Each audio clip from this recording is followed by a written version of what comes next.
Hello दोस्तों, कैसे हो आप लोग। आई होप आप बहुत अच्छे होंगे। मेरा नाम है सोनू कुमार और मेरे यूट्यूब चैनल में आपको स्वागत है और बहुत बहुत स्वागत है। मेरे यूट्यूब चैनल का नाम है गेटबेट, जिसमें आपको 100% ओरिजिनल कंटेंट मिलते हैं। मैं सभी वेबसाइट पर जाकर ऐसा छानबीन करता हूँ, वहाँ से ओरिजिनल कंटेंट को मैं अलग करता हूँ और आपके सामने रिप्रेजेंट करता हूँ, ताकि आपको फेक जानकारी आपको ना मिले, ताकि आप अच्छे से अवेयर होकर किसी चीज़ की एग्ज़ाम की प्रिपेयर कर पाए। ठीक है, तो यहाँ पे मैं आपको एक एसएससी का एग्ज़ाम के बारे में बताने वाला हूँ, जो अभी एसएससी ने पब्लिश किया है। इस एग्ज़ाम का पूरा नाम है एसएससी CHSL। ठीक है, एसएससी CHSL। तो ये एसएससी की तरफ से एग्ज़ाम पब्लिश किया गया है, जिसमें अगर आप क्वालिफाई होते हो ना, तो सीधा आप सेंट्रल गवर्नमेंट मतलब भारत सरकार के अंदर में काम करते हो। यहाँ पे स्टेट गवर्नमेंट का कोई भी हस्ताक्षर नहीं होता। तो इसलिए आप जब भी आप जॉब करते हो ना, आपको जो सैलरी मिलेगी वो भारत सरकार की तरफ से आपको आएगी। ठीक है, तो ये एक अच्छी अपॉर्चुनिटी है, अच्छी वैकेंसी है। अगर आप एसएससी में अगर क्वालिफाई होते हो ना, तो अच्छा पोस्ट आपको मिलता है। ये जो CGL के बाद एक दूसरा अच्छा पोस्ट है, जहाँ पे आप एक अच्छी अर्निंग कर सकते हो, अच्छा रिस्पेक्ट आपको मिलता है। मैं इस वीडियो में ना सारा चीज़ बातें करने वाला हूँ। फॉर्म में जितने भी पॉइंट इंक्लूड है, जैसे कि एग्जाम पैटर्न, सिलेबस, सभी तरह के डेट, जैसे कि पब्लिक फॉर्म कब पब्लिश हुई थी उसका डेट, इसका लास्ट डेट कब है, पेमेंट करने का लास्ट डेट कब है, करेक्शन करने का लास्ट डेट, जितने भी डेट है ना, मैं यहाँ पे आपको बताने वाला हूँ। उसके साथ फॉर्म फिल कैसे कर सकते हो। दोस्तों, ये ज़्यादा इंपॉर्टेंट है कि आप जब भी फॉर्म फिल करते हो ना, तो फॉर्म फिल में करने में बहुत सारे ऐसा मिस्टेक्स हो जाते हैं, या तो हमें कुछ पता नहीं होता और ऐसे ही फॉर्म फिल कर देते हैं। तो ये चीज़ें इंपॉर्टेंट है कि कैसे हम फॉर्म फिल करते हैं, वो भी बताऊंगा। और चार्जेस कितना है फॉर्म फिल करने का, है ना। और मतलब कि जैसे कि कैटेगरी वाइज अलग अलग फीस होते हैं। जैसे कि SC ST का फी जो है नेग्लेजिबल है। उसके बाद OBC जनरल का इस सब का फी मतलब 100 रुपीज़ लगते हैं, ज़्यादा नहीं है, 100 रुपीज़ लगते हैं। तो इसी तरह की इसमें जितने भी चीज़ें हैं ना, मैं आपको यहाँ पे रिप्रेजेंट करने वाला हूँ। तो जैसे कि सबसे पहले हम यहाँ पे देख लेते हैं। यहाँ पे लिखा हुआ है combined higher secondary 10+2 level examination 2025। तो वैसे बच्चे जो +2 क्वालिफाई कर गए हैं किसी भी स्ट्रीम से, या तो आपने साइंस लिया हो, या तो आपने आर्ट्स लिया हो, या तो आपने कॉमर्स लिया हो, या कोई भी स्ट्रीम से आपने 12th किया है ना, तो आप यहाँ पे एग्ज़ाम देने के लिए एलिजिबल हो। ठीक है, आप एग्ज़ाम दे सकते हो। और यहाँ पे सबसे पहले जान लेते हैं कि यहाँ पे date of submission of online application, तो कौन सा डेट में हम ये एप्लीकेशन फॉर्म को फिल कर सकते हैं। तो यहाँ पे डेट अगर देखें ना, तो 23/6/2025 मतलब कि 23 जुलाई से लेकर के 23 जून से लेकर के 18 जुलाई तक हम इसको फॉर्म फिल कर सकते हैं। तो ये इंपॉर्टेंट है, मतलब कि आपको मिल जाता है ऐसा एक महीना का टाइम मिल जाता है। उसके अंतराल अगर आप फॉर्म फिल करना चाह रहे हो ना, तो फॉर्म फिल कर सकते हो। अगर यहाँ पे लिखा हुआ है last date and time for receipt of online application, तो 18 जुलाई को ही आप यहाँ पे कम से कम 11 बजे तक, 11 बजे तक आप फॉर्म को जो है फिल करके सबमिट कर सकते हो। ऐसा होता है ना कि कुछ लोग होते हैं फॉर्म को फिल कर दिया, आप सोच रहा है कि मैं बाद में ऐसा सबमिट करूं, तो बाद में सबमिट करने का आखिरी डेट जो है 18 जुलाई को है। और last date and time for making online fee payment करना चाह रहे हो ना, तो अगर आपके पास पैसा नहीं है, सोच रहे हो कि बाद में पेमेंट करें, तो एक दिन एक्स्ट्रा बढ़ा दिया गया है, ज़्यादा नहीं, एक दिन एक्स्ट्रा बढ़ा दिया गया है। 19/7/2025 तक आप पेमेंट कर सकते हो। अब देखो यहाँ पे दिया हुआ date of window for application form correction. तो अगर आपने फॉर्म फिल कर दिया लेकिन कहीं कहीं मिस्टेक हो गया, जैसे कि कैटेगरी में, या तो आपके नाम के कोई स्पेलिंग में, फादर के नाम के स्पेलिंग में, कुछ भी ऐसा होता है ना कि स्पेलिंग मिस्टेक ज़्यादातर होती है। तो अगर आपकी स्पेलिंग मिस्टेक हो गया, या तो आपने कास्ट को लेकर के कोई मिस्टेक कर दिया, तो उसके लिए आपको ये विंडो खोला जाएगा। जब आप ये 19 तारीख को फॉर्म फिल कर देते हैं ना, उसके 4 दिन बाद ही ये विंडो खुलेगा, और ये एक ही दिन तक ओपन रहेगा। 23 से लेकर के 23 जुलाई से लेकर के 24 जुलाई तक ये ओपन रहेगा, उसके बाद बंद कर दिया जाएगा। अगर आप 24 जुलाई के बाद आप करेक्शन करवाना चाह रहे हो, तो ऐसा मान्य नहीं है। आपको मतलब कि आप भूल जाओ वो फॉर्म फिल किए हो, आपका पैसा बर्बाद हो जाएगा। ठीक है, अब यहाँ पे मेन बात ये है कि एग्ज़ाम कितना एग्ज़ाम होने वाला है। तो यहाँ पे 2 एग्ज़ाम होने वाले हैं ऐसा। एक तो शेड्यूल 1 टीयर 1 होगा एग्ज़ाम, जो कंप्यूटर बेस्ड एग्ज़ाम होगा, ठीक है, और दूसरा होगा टीयर 2, मतलब ये भी कंप्यूटर बेस्ड एग्ज़ाम होगा। जैसे कि अगर हम कंप्यूटर बेस्ड की बारे में बात कर लेना, तो हम ऐसे कर सकते हैं कि हाँ, यहाँ मल्टीपल चॉइस क्वेश्चन होगा, मल्टीपल चॉइस क्वेश्चन। जैसे कि क्वेश्चन होते हैं ना, एक जैसे यहाँ पे दिखाता हूँ आपको, यहाँ पे ए ऑप्शन हो गया, यहाँ पे बी ऑप्शन हो गया, यहाँ सी ऑप्शन हो गया, यहाँ डी ऑप्शन हो गया। तो इस तरह के ऑप्शन वाले आपको 4 ऑप्शन दिए जाएंगे, और उस 4 ऑप्शन में आपको यहाँ पे एक सही होगा और उसी को आपको टिक लगाना है। ठीक है, तो यहाँ पे ये जो फर्स्ट ईयर का एग्जाम है ना, 8/9/2025 टू 18/9/2025, मतलब कि 8 नवंबर से 18 नवंबर तक ये एग्जाम हो जाएंगे। तो देखो यहाँ एक एडवांटेज ये है कि आपको टाइम दे दिया गया है 8 नवंबर से 18 नवंबर तक आपको एग्जाम होगा। तो मतलब इन दोनों के बीच कितना दिन होता है, 10 दिन का गैप है इन दोनों के बीच 10 दिन का गैप है। तो आपको पता है कि भाई मेरा एग्जाम नवंबर में है, तो आप अच्छे से मन लगा के पढ़ सकते हो। बहुत सारे एग्जाम होता है ना दोस्त कि हमें पता ही नहीं होता कि एग्जाम कब है, तो कहीं ना कहीं आपके लिए एक एडवांटेज है, तो आप पढ़ाई कर सकते हो। ठीक है, अब देखो यहाँ पे, और यहाँ लिखा हुआ है शेड्यूल 2 ऑफ सेकंड टीयर 2, तो ये भी कंप्यूटर बेस्ड एग्जाम होना है। यहाँ पे ना देखो, यहाँ पे ऐसे लिखा हुआ है कि ये जो सेकंड एग्जाम होगा ना, फरवरी से मार्च होगा। क्योंकि यहाँ एक मिस्टेक कर दिया गया है ना, आप यहाँ पे देख सकते हो कि यहाँ पे एक मिस्टेक है, 2026 होगा, 2026 ऐसा होगा, क्योंकि अभी 2025 चल रहा है ना, तो आने वाला टाइम फरवरी मार्च में 2026 हो जाएगा। तो यहाँ पे 6 होना चाहिए, लेकिन वहाँ मतलब कि ये ऑफिशियल रूप से मिस्टेक्स है। तो यहाँ पे सेकंड का एग्जाम जो है फरवरी से मार्च के बीच में होगा। ठीक है, अगर आपको कोई दिक्कत हो रही है तो आप यहाँ पे ये टोल फ्री नंबर है, यहाँ पे आप कॉल करके पूछ सकते हो।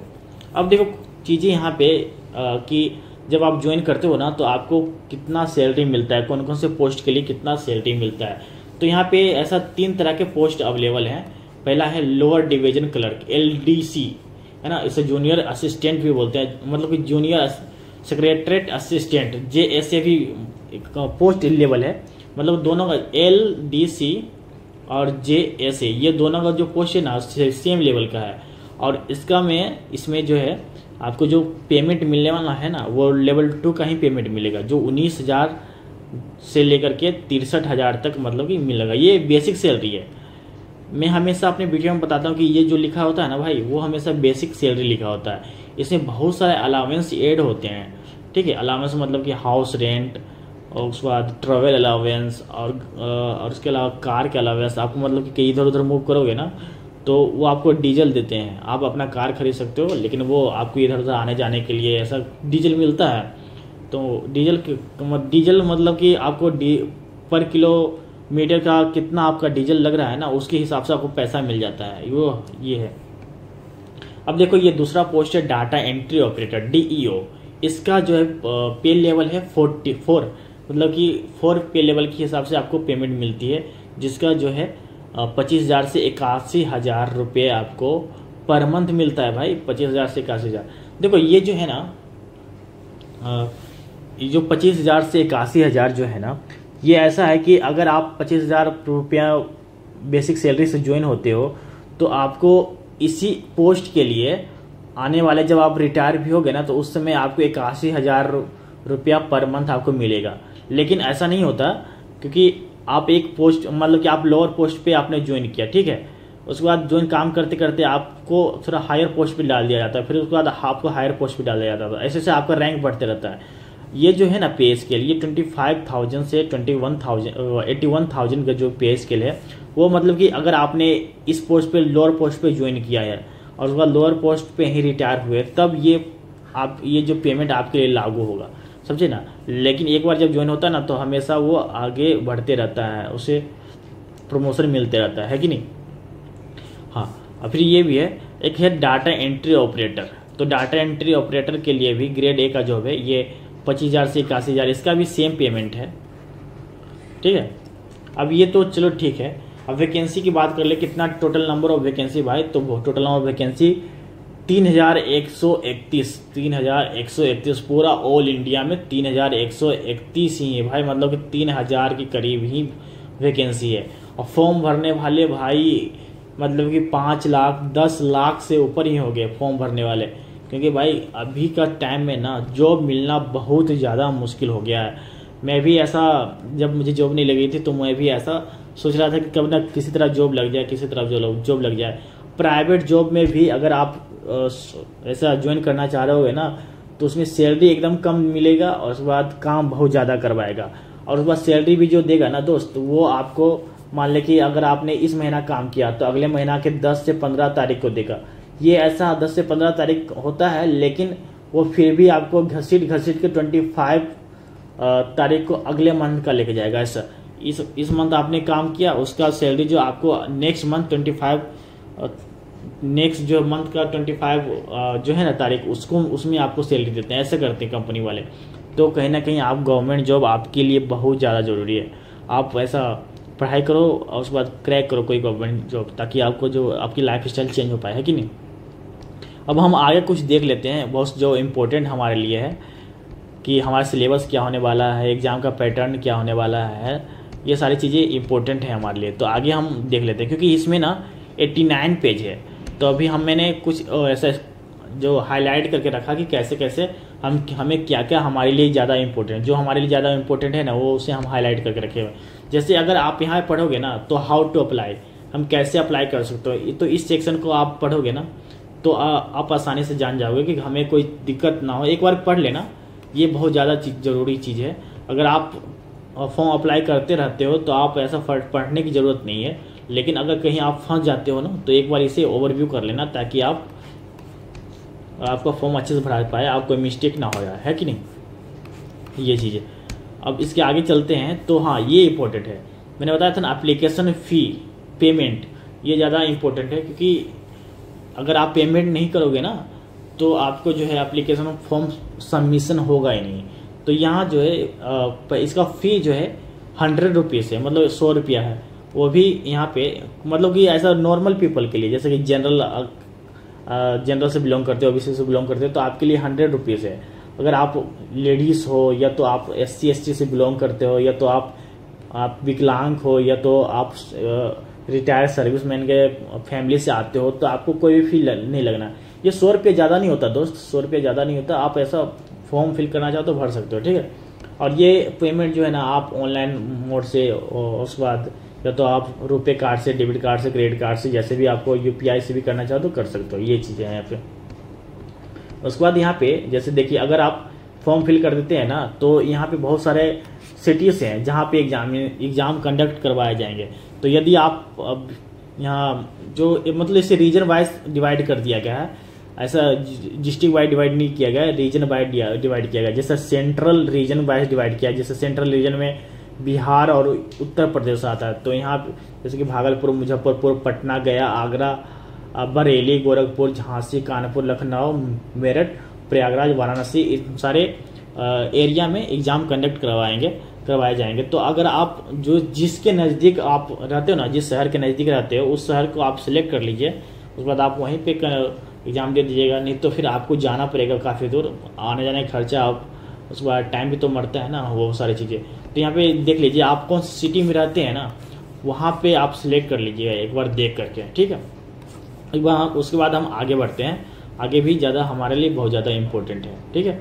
अब देखो जैसे कि स्कीम्स ऑफ एग्जामिनेशन, तो मोड ऑफ एग्जामिनेशन कर सकते हैं इसको, कि एग्जामिनेशन का मोड कैसा होगा हम, ठीक है। तो मैंने आपको पहले बताया था कि यहाँ पे 2 तरह के एग्जाम होने वाले हैं। इसका नाम है Tier 1 और Tier 2, और दोनों जो है कंप्यूटर मतलब CBT computer based test examination होने वाले हैं।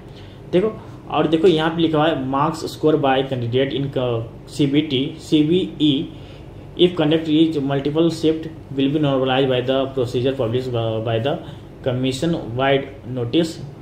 Normalized score will be used to determine final merit and cut off marks. तो देखो यहाँ पे जो है ना, नॉर्मलाइजेशन का प्रोसीजर फॉलो होगा। ये पहले ही बता दिया गया क्या कि यहाँ पे नॉर्मलाइजेशन का प्रोसीजर फॉलो होगा, और उसके बाद नॉर्मलाइजेशन के बाद जो फाइनल मेरिट लिस्ट जो बनेगा ना, उसके हिसाब से कट ऑफ रिलीज किया जाएगा और उसके हिसाब से आपके रिजल्ट बनेंगे। ठीक है, ये सारी चीज़ें यहाँ पे दिया हुआ है। और देखो जब रिजल्ट निकल जाएगा ना, तो आपको अगर कोई भी कुछ क्वेश्चन वगैरह पूछना चाहते हो तो हर एक क्वेश्चन के लिए आपको 100 रुपये पेमेंट करना पड़ेगा। यहाँ दिया हुआ है, इसके बहुत सारे टर्म एंड कंडीशन है।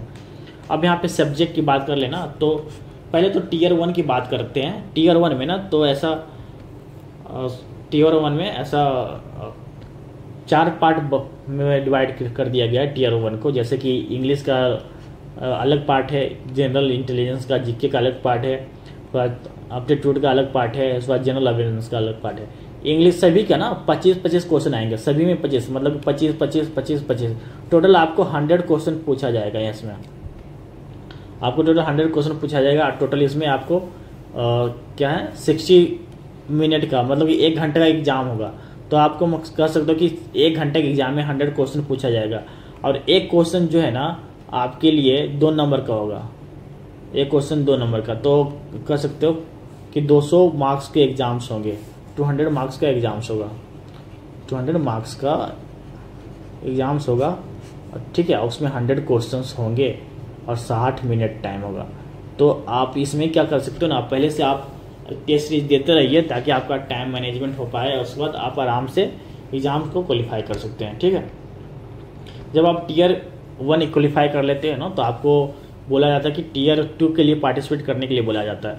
जब टीयर 1 में ना यहाँ पे निगेटिव मार्किंग भी रखा गया है कि अगर आप कोई गलत करते हो तो 0.5 मार्क्स, मतलब कि आधा मार्क्स काट लिया जाता है। एक नंबर पे एक क्वेश्चन पे आपको हाफ मार्क्स काट लिया जाता है। ठीक है, माइनस में कर दिया जाता है हाफ मार्क्स। अब यहाँ पे टीयर 2 की बात करें तो यहाँ पे टीयर 2 को ना ऐसा सेशन वाइज डिवाइड कर दिया गया। पहले सेशन 1 सेशन 2 में डिवाइड कर दिया गया, और सेशन 1 के लिए 2 घंटे का टाइम मिलता है। और सेशन 1 को भी 3 भागों में डिवाइड कर दिया गया, जैसे सेक्शन 1, सेक्शन 2, सेक्शन 3। और सेक्शन के लिए ना सेक्शन 1 में आपको जो है मैथ एबिलिटी होगी, रीजनिंग और जनरल इंटेलिजेंस होंगे। और इसके जो टोटल 30 क्वेश्चन होंगे, मतलब मैथ के 30 क्वेश्चन होंगे और रीजनिंग के 30 क्वेश्चन, टोटल मिला के 60 क्वेश्चन होंगे। और यहाँ पे टोटल मार्क्स 180 का होगा, मतलब कि एक क्वेश्चन के लिए 3 मार्क्स मिलेंगे आपको। यहाँ पे टाइम दे दिए गए, एक बार ये ओवरव्यू कर लीजिएगा। ठीक है, आप खुद से भी ओवरव्यू कर लीजिएगा ताकि आपको 100% समझ में आ सके कि हाँ भाई प्रोसीजर क्या है, नहीं है। उसके बाद आपको खुद ही लगेगा कि हाँ हमें ये फॉर्म भरना चाहिए, ये नहीं भरना चाहिए। ठीक है, तो यहाँ पे सारी चीज़ें अच्छे से दे दिया गया कि सेक्शन 1 में मैथ एबिलिटी आएगी, रीजनिंग आएगा, सेक्शन 2 में English language, comprehension, general awareness, computer test भी होगा और स्किल टेस्ट होगा। ये जो है ना स्किल टेस्ट का या कंप्यूटर टेस्ट, ये जो ऑफिशियल डिफरेंट पोस्ट के लिए है। ठीक है, अगर आप डाटा एंट्री में पार्टिसिपेट करना चाहते हो, डाटा एंट्री के लिए आपने फॉर्म भरा तो आपको टाइपिंग टेस्ट कंपल्सरी होगा। ठीक है, अगर आपने डिफरेंट पोस्ट के लिए अप्लाई किया तो उसके हिसाब से कंप्यूटर टेस्ट होगा और उसके बाद स्किल टेस्ट होगा। ठीक है, अब आगे देख लेते हैं। जैसे कि यहाँ पे सिलेबस दिया हुआ है, सभी का सिलेबस दिया हुआ है।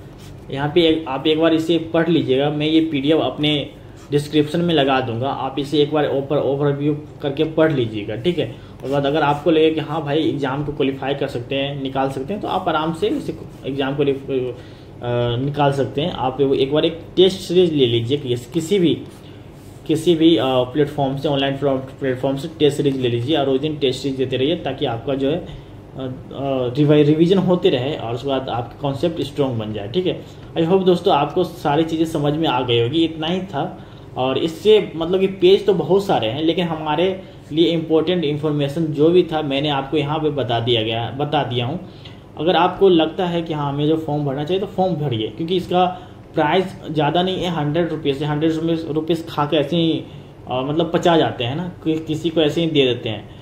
तो अगर आप इसमें फॉर्म फिल करना चाह रहे हो तो कर लीजिए, अगर नहीं भी करना चाह रहे हो फॉर्म फिल तो एक बार करके देखिए भाई, क्योंकि आपके कॉन्सेप्ट क्लियर होंगे। ये तो 10th तक का ही क्वेश्चन आएगा और 10th तक आपने अच्छे से पढ़ाई किया है तो आप ऐसे भी एग्जाम में बैठ जाओगे, तुक्का मार के भी चलाना, कोई दिक्कत नहीं। पास हुए तो पास हुए, नहीं पास हुए तो नहीं पास हुए। ठीक है, तो आई होप दोस्तों आप सारी चीज़ें समझ में आ गए होगा आपको। अगर कोई भी दिक्कत है, कोई भी क्वेश्चन है, आप हमसे पूछिए, मैं आपको तुरंत रिप्लाई करूंगा। तब तक के लिए खुश रहिए, स्वस्थ रहिए। जय हिंद, जय भारत।